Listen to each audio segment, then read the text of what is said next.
जय माता की मित्रों, मैं धनेश्वर महतो। कल नरेंद्र मोदी जी देश को संबोधित करते समय फूट फूट के रोने लगे, भावुक होने लगे। अब सोचने का विषय यह है, नरेंद्र मोदी आखिर क्यों रोए? ये बहुत गंभीर विषय है। आखिर भावुक क्यों हो गए? और ये ऐसा नहीं है कि पहली बार नरेंद्र मोदी जी भावुक हुए हैं। अभी तक 3-4 बार भावुक हो चुके हैं। एक बार पार्लियामेंट में, एक बार 2016 में जब नोटबंदी किया था, आप सबको याद होगा। जापान गए थे, जापान में भाषण देके आए थे। वो भाषण याद दिला दूं मैं आप सबको। लोगों के घर के परिवार, बच्चे हॉस्पिटल में भर्ती है, उनके पास पैसा है, लेकिन वो पैसा किसी काम का नहीं है, रद्दी का टुकड़ा है। लोगों के बच्चे हॉस्पिटल में भर्ती हैं, लेकिन वो पैसा किसी काम का नहीं है। और अगले दिन जब जापान से भारत लौटे तो गोवा की रैली में गलियारी आंसू दिखाया देशवासियों को कि भाई और बहनों, मेरे पे विश्वास करो, सिर्फ 50 दिन का मुझे मोहलत दो। और वहां रोने लगे थे, याद है? सिर्फ 50 दिन का मोहलत दो मुझे और मैं पूरे देश का सिस्टम सुधार दूंगा।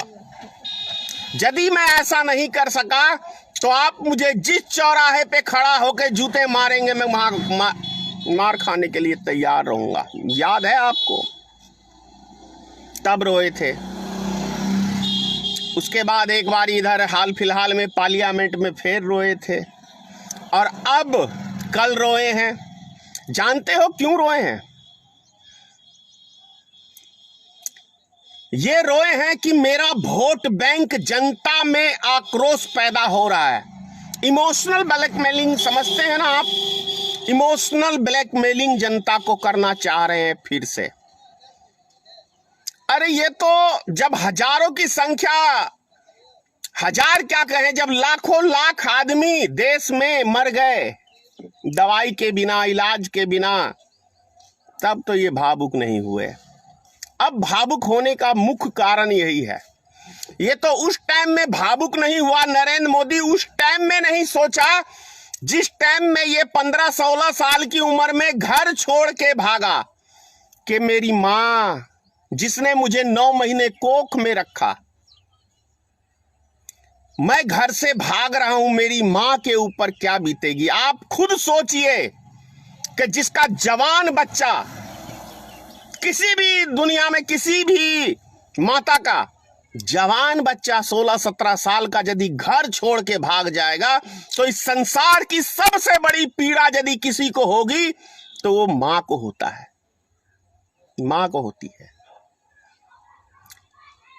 उसके विषय में नरेंद्र मोदी ने सोचा था उस टाइम में कि मैं जो घर छोड़ के भाग रहा हूं और मैंने जिसकी मांग में सिंदूर भरा है, 7 फेरे लिए हैं, 7 जन्मों का वचन दिया है, उसको छोड़ के भाग रहा हूं, तो उसके हृदय पे क्या बीतेगी। जिसने मुझे 9 महीने कोख में रख के मुझे इस संसार में लाया, चलना फिरना सिखाया, उसके हृदय पे क्या बीतेगा। और जिस टाइम में यह घर उसने चोरी करके भागा था, उस समय के अंदर उनके पिताजी गम से स्वर्गवास हो गए।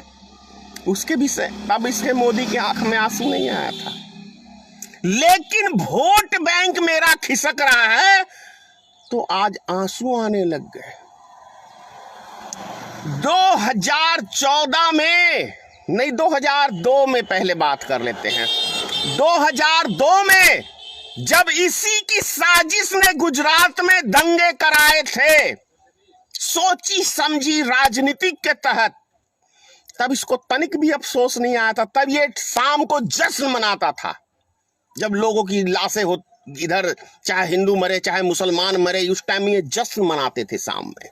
1.5 महीने तक तमाशा देखते रह गए क्योंकि ख्वाब प्रधानमंत्री का था। उसके बाद 2000 याद है 14 का चुनाव, 2013 में दिसंबर के महीने में गांधी मैदान में वो रैली याद है जहां 14 बम फूटे थे। क्या 14 बम फूटे थे? पब्लिक में फूटे थे। नरेंद्र मोदी के मंच के इर्द गिर्द एक भी बम नहीं फूटा था। क्या है? जनता को मार के जनता के दिल में हमदर्दी पैदा करनी है कि देखो उग्रवादी मुझे मारने आए थे, लेकिन मरे बेचारे आम जनता, बिहार की जनता, भोली भाली जनता, उसे क्या पता। फिर देखो कोई मुद्दा नहीं बचा, सारे मुद्दे फेल हो गए। तब अमित शाह ने कहा हमारे पास एक ऐसा फार्मूला है जिससे हम चुनाव जीत जाएंगे। वो फार्मूला क्या था? वो फार्मूला था पुलवामा हमला, बालाकोट हमला। क्योंकि जब देश की आन बान शान और सेना के ऊपर बात आएगी तो हम चुनाव जीत जाएंगे। इसीलिए पुलवामा हमला हुआ। देविंदर सिंह याद है आप सबको, बहुत आदमियों को नहीं मालूम होगा। देविंदर सिंह उसका मास्टरमाइंड, डीएसपी उस टाइम में जम्मू कश्मीर में था। अभी तक उसका कोई बयान आया आपको? अरेस्ट हुआ, 2 उग्रवादी को लेके दिल्ली आ रहा था, वो दिल्ली चुनाव में धमाके करने के लिए। कुछ पता चला? तो अब देश के अंदर, पूरे देश के अंदर, गुजरात सरकार की बात कर लेते हैं। गुजरात में 4000 कोरोना वायरस के मरीज सरकारी आंकड़ा दे रहे हैं, लेकिन हॉस्पिटलों ने 1,23,000 का डेथ सर्टिफिकेट दिया है। कितनी फरेब, कितना झूठ ये लोग फैलाते हैं। आप देखो ना, मैं एक नया उदाहरण बता रहा हूं आप सबसे। उत्तर प्रदेश का 2000 पिछले 16 में, ये माफ करिएगा 20 में लॉकडाउन में योगी आदित्यनाथ के पिताजी स्वर्गवास हुए थे। तब मैंने ही एक वीडियो बनाया था कि लोगों को जब ये घर नहीं जाने दे रहे तो ये क्यों जाएंगे। मेरी बात का असर पड़ गया और योगी आदित्यनाथ, वहां से कॉल भी आया मुझे उत्तर प्रदेश से, इनके विभाग से, कि आप ऐसा वीडियो क्यों बनाते हैं, अभी तो डिसीजन लिया ही नहीं है। तो डिसीजन लिया, उसके बाद लिया इन्होंने कि योगी आदित्यनाथ अपने बाप के दाह संस्कार में नहीं जा रहे, राजनीतिक चमकानी है। मैंने फिर वीडियो बनाया, मैंने कहा माँ बाप दोबारा नहीं आते हैं, सत्ता 1000 बार आएगी और जाएगी, लेकिन माँ और बाप सिर्फ एक बार। गद्दी को लात मार के जाना चाहिए था दाह संस्कार में अपने बाप के। आप इस साल की बात हम कर लेते हैं, महामारी पूरे देश में फैली हुई है और योगी आदित्यनाथ बंगाल में दौरा कर रहे थे। ये देख लीजिए, ये है, इसीलिए मैं कहता हूं ये है सत्ता के लोभी व्यक्ति।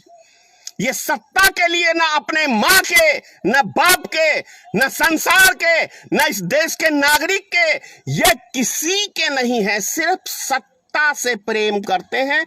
सत्ता के लिए हिंदू को मरवाएंगे, मुसलमान को मरवाएंगे, देश को बेचेंगे, देश की शान को बेचेंगे, ये कुछ भी करेंगे। सत्ता पाने के लिए ये कुछ भी करेंगे। कल नरेंद्र मोदी जी आंसू बहा रहे थे, बाप रे बाप कितना दर्द है। लेकिन जब लाखों की संख्या में ये भीड़ इकट्ठा कर रहा था बंगाल के चुनाव में, तब इस ने नहीं सोचा कि इस भीड़ का असर क्या पड़ने वाला है। जब पिछले साल सिर्फ 500 व्यक्ति मतलब कोरोना पॉजिटिव पाए गए थे, तब पूरा देश लॉकडाउन हो गया था। और इस साल जब 4 लाख, 5 लाख, 3 लाख प्रत्येक दिन मरीज निकल रहे थे, तब ये चुनाव प्रचार कर रहा था। कितने प्रमाण चाहिए आपको इस देश की जनता को, आप स्वयं बताएं। कितना प्रमाण चाहिए कि ये नरेंद्र मोदी सत्ता का भूखा व्यक्ति है। ये नरेंद्र मोदी ना मां का हुआ, ना बाप का हुआ, ना घर वाली का हुआ, ना इस देश की जनता का कैसे हो सकता है। अगर जनता का होता तो जनता के विषय में सोचता, जनता के लिए काम करता। ये चुनाव प्रचार नहीं करता, ये चुनाव प्रचार नहीं करता, ये हमारे देश के विषय में सोचता, उसके ऊपर निर्णय करता और उसके ऊपर काम करता। लेकिन नहीं, आंख बंद करके अभी हमारे निर्दोष गरीब मजदूर, ठेला चलाने वाले, रिक्शा चलाने वाले, सब्जी बेचने वालों पे ये अपने प्रशासन के द्वारा प्रत्येक दिन डंडे बरसाने का काम कर रहे हैं। ये सरकार किसकी चिंता है, इनको बताइए आप लोग, किसकी चिंता है। किसी के हाथ तोड़ते हैं, किसी के पैर तोड़ते हैं, वो गरीब मजदूर। ये सत्ता चला रहे हैं, ये सत्ता नहीं चला रहे हैं, ये हिटलर शासन चला रहे हैं। ये सत्ता के नशे में चूर व्यक्ति किसी व्यक्ति से हमदर्दी नहीं रखते। ये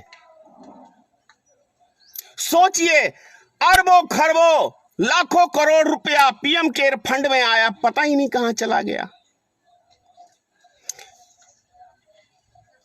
पिछले साल देशवासियों से मांगा, विदेशों से कर्जा लिया, और इस साल पूरी दुनिया से ये भीख मांगते फिर रहे हैं। पैसा कहां जा रहा है पता नहीं। हमारे गरीब मजदूर भाइयों के पास, और जो हमारे भाई बहन जो भी जिनकी मृत्यु हो रही है, उन गरीब आदमियों को, उन लाचार व्यक्तियों को एक हिंदू रीति रिवाज के हिसाब से दाह संस्कार तक ये सरकार नहीं करा पा रही है। तो क्या हमने ये चुना है? ये चुना है हमने? देख रहे हैं मेरा सिर मुड़ा हुआ है। आज 10वीं है, मेरे भतीजा पंजाब में स्वर्गवास हो गया। इसी नपुंसक सरकार की देन थी। जो इसका सिस्टम है, 4 आदमी हमारे गांव में भी मर चुके हैं, पंचायत में दर्जन से ऊपर। किसका फेल्यूर है?